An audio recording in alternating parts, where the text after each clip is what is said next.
gara gumaa mucaa kiyya akka badee toonan.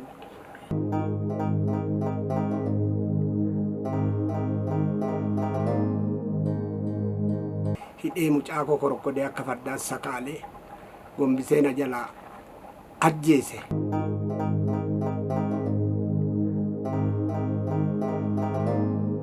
Otoo akkuma namaatti akkuma ilma dhiiratti dullaanii rukute xiitiidhaanis otoo dha'ee gaarii.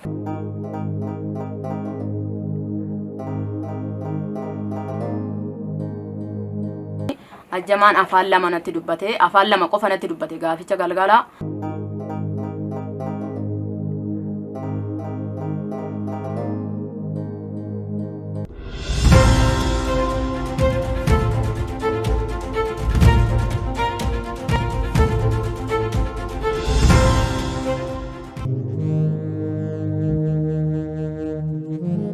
Barsiisaa Ajjamaa Dhugumaa Gaanyee jedhama. Shawaa Lixaa aanaa Meettaa Roobii ganda Goolaa Gurjiitti dhalate. Barsiisaa Ajjamaan nama cimaa, amala qabeessaa fi hojii isaan baay'ee galateeffamudha. Haa ta'u malee haala jiruuf jireenya isaa fooyyeffachuuf barsiisummaa dhiisuun gara biyya hambaa deemuun hojjechuuf murteesse. Akkuma murteesseenis karaa faddaalota yookaan dallaalota waliif galuun gara qarshii 600 kanfaluun eeguu jalqabe. Haa ta'u malee akka inni yaade osoo hin taane qarshii isaas dhabuun haalli adeemsa isaas uggurame.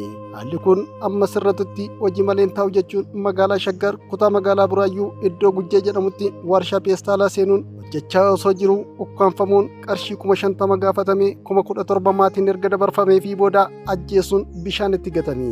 Kanaaf abbaan Ajjamaa maal jedhu obboleettiinis waan beektu hunda of baastee jirti, mee waliin haa hordofnu.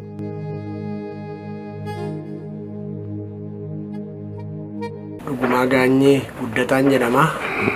Dhaloonni kiyya ganda Goolaa Gurjii aanaa Meettaa Roobii keessatti kanan dhaladhe. Naannoo Abbichuu Ulaa Iddaatti dhaloonni kiyyallee. Kan kiyyas kan miidhame immoo Ajjamaa Dhugumaa jedhama. Haaluma gaariidhaan nan barsiifadhe. Egaa iddoo guddaa naa ga'a jedhee otoon eeggadhu magaalaa Shaggar Buraayyuu kana keessatti lubbuun sana jalaa badee. Maqaan kiyya Caaltuu Dhugumaa Gaanyee Guddataan jedhama. Ani obboleettii Ajjamaati. Ajjamaa Dhugumaa Gaanyee iddoon dhaloota keenyaa aanaa Meettaa Roobii ganda Goolaa Gurjii keessatti kan dhalannedha. Ajjamaan obboleessa kiyya arfaffaan irratti dhalataa naani. Ani hangafa isaati jechaadha. Ajjamaan arfaffaan irratti dhalataa. Haaluma kanaan osoo jirru abbaan keenya jalqaba irratti baay'ee harka qalleessa ture. Harka qalleessa ta'ee osoo jiru bakka nu barsiisee. Ajjamaan immoo kutaa 12 barachaa osoo jiru kutaa 12 bara 2017 12 barachaa jiru shinootti osoo barachaa jiru jechaadha. Achi dorgommii argate kutaa 12 keessaa dorgommii argate sababa xaarii warrarraa hambisa jedhee xaarii warra isaarraa hambisuudhaaf jecha dorgommii argate barsiisinatii kana baruma sana barsiisuu jalqabe. Ganda Abbichuu gamoo Abbichuu kan jedhamu irratti barsiisanitti argatee achirratti osoo barsiisaa jiru sana booda fuudhii jedhaniini warri quxusuusaa wajjin obboleessa isaa Gammadaa kan jedhamu hin jira. Fuudhii gaafa jedhaniini hin fuudhu biyya alaan deemaa jedhe bara 2018. Hin fuudhu ani biyya alaan deemaa jedhee biyya alaa deemuu porososii kana jalqabee ani gara jamooti kanan jiraachaa jiru na bira dhufee paaspoorta baafate. Kana baay'een jaaladha, baay'ee na gargaara jedhee toon eeggadhu. Iddoo kana waamamee mana biyya alaa deemuudhaaf qarshii baay'ee kanfaleetti mucaa kana na guddifadhee barumsicha dhiisee bakka kanatti waamanii qarshii kana baay'ee itti baasee akka qarshii 600 olitti kanan itti fixe. Paaspoorta baafatee paaspoorta kana erga baafatee booddee biyya Turkiitti si erginaa jedhanii. Biyya Turkiitti si ergina jedhanii Ajjamaan ishii jedhee nama kanatti haasa'uu jalqabe silkiidhanii.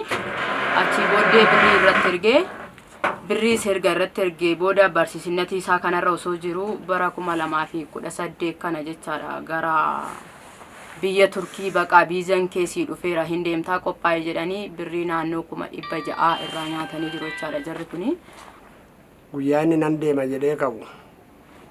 Yaa'u barumsi suni namni si oofuu maalidha biyya alaatti qabameera Dubaay irratti qabamee yeroo xiqqoodhaaf eeggadhu jedhanii natti fakkaata kan dhagayetti jechuudha. Egaa geggeessee tanan biraa hafe atillee wajjiniin toora kana dhufte geggeessuudhaayi.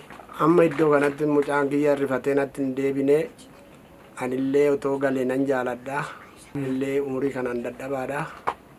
Inni natti azeebuu dadhabee hojii wayii gara warshaatti si geessina jedhanii mucaan kiyya saarin masaniin iddoo kanatti qabamee hafe ammasitti maafan gaddeebi'a jedheeti hojii wayiirraa bakka waa'ee warshaa kanatti waamannatti fakkaate.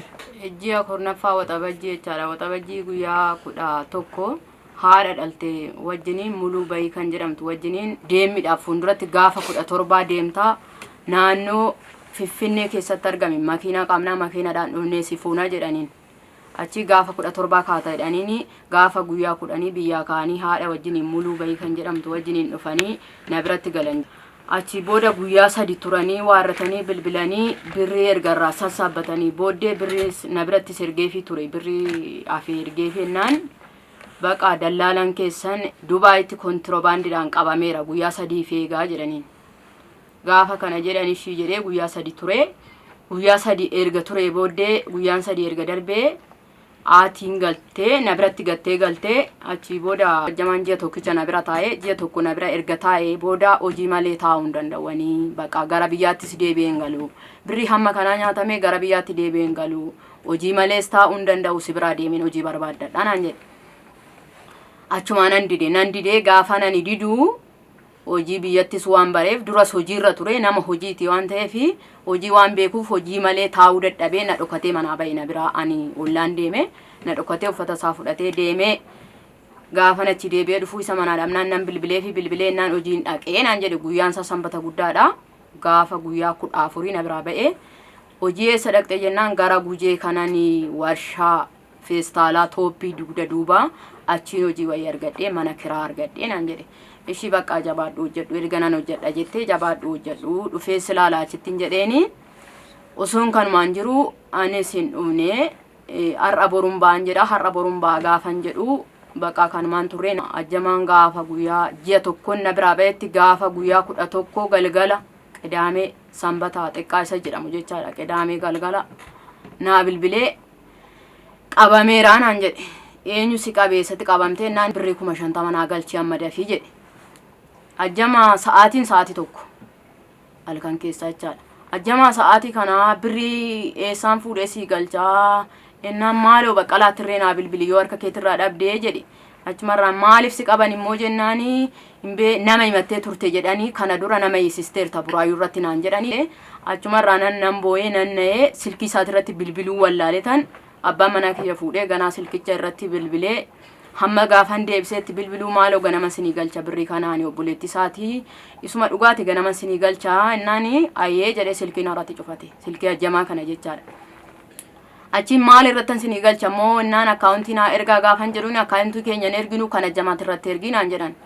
Ishi bakka isarrattu siniifan erga ganaman jedheeni ajjamaan afaan lama natti dubbate afaan lama qofa natti dubbate gaaficha galgala takka turee warradheen ammas bilbilee fennaan halkanii sa'aatii sana silkiin koo tiraansferii sin qabu ganaman ergaaf jedhee gaafanii takka turee bilbilee fennaani ganaman si dhageechisa sagaleesaa waan deeggaruu dandeessu deeggari birrii 50 dafii galchinaan jedhee ammas.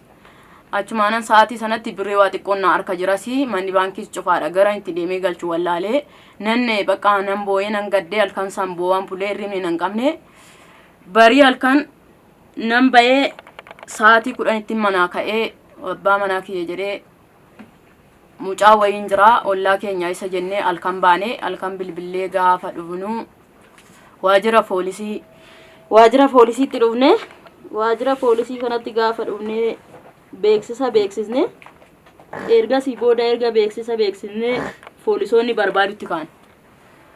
barbaadutti kaanii gaafa isaan barbaadutti kaan baqa gara mana murtii gara dakaa tokkotti jedhannee gaafa beeksisa beeksisuudha innuu poolisoonni nu dawwalanii ol deebi'aa iddoo amma mucaa keessan beeksistanii baatanitti obboleettiidhaan inni obboleettiidhaan jedheeni achi booddee ol deebi'aa iddoo ammaa sanatti jedhanii gaafa ol deebinu asuma ta'a baqqaayii jedhanii milikkita mucaa tokko na gaafatan poolisoonni milikkita mucaan itti hime bakka ta'a shakkiin tokko wanti irra gaamee jira jedhanii gaafa takka turanii reeffa mucaa fidanii dhufani. Reeffa mucaa kana fidanii dhufanii ani reeffa isaa sana viidiyoo sana na dhossanii namarraa garuu dhokadhee ilaalee ragaaf tokko gaafa laalus nan dadhabe. Hani nama akka kanatti nama ajjeesus nama dhiiraa akka kanatti nama ajjeesu dhiira ta'ee otoo haadha qabu otoo obboleewwan qabu otoo obboleewwan dhiiraa qabu dhiirri akka kanatti nama ajjeesu Oromoo akka kanatti Oromoo ajjeesu anta akka hija kiyyaan hin argine dhaladhees hin argine takkuma waan akka kanaa argeen beekwan sirma saayyuu hijaanis hin argine hin dhageenyes gurraanis dhiira akka kanatti ajjeesanii affananii fuula isaa kana shaamizii isaatiin hidhanii jechaadha luka isaatiif harka isaa saddeettanii walirratti hidhanii bishaan gatan reeffi isaa akka mul'anne bishaan gatanii viidiyoo isa kana ananan dhoksanii namarraan ilaalee jechaadha viidiyoo isaa kana reeffa poolisoonni bishaan keessaa baasanii ani gaafa sanitti obbeekuus hin dandeenye amma baqa guyyaa har'aa kanan xiqqoo akka obbaree haasa'uu danda'e malee an silkumaa nama naa bilbilees hin beeku maal akkan dubbachaa tures hin beeku yeroo sanitti obbeekaan turre ani waan hojjetames maal akka ta'e ani waan tokko hin beekne garuu reefuun obbeekutti sammuun kiyya biizina ta'e reefuun obbeekutti deeme malee ani ajjamaan hin du'as hin seene du'aa galas hin seene biyya alaa biyya Turkii deema se'ee baay'een isaa abdachaa ture ani ajjamaa jechaadha.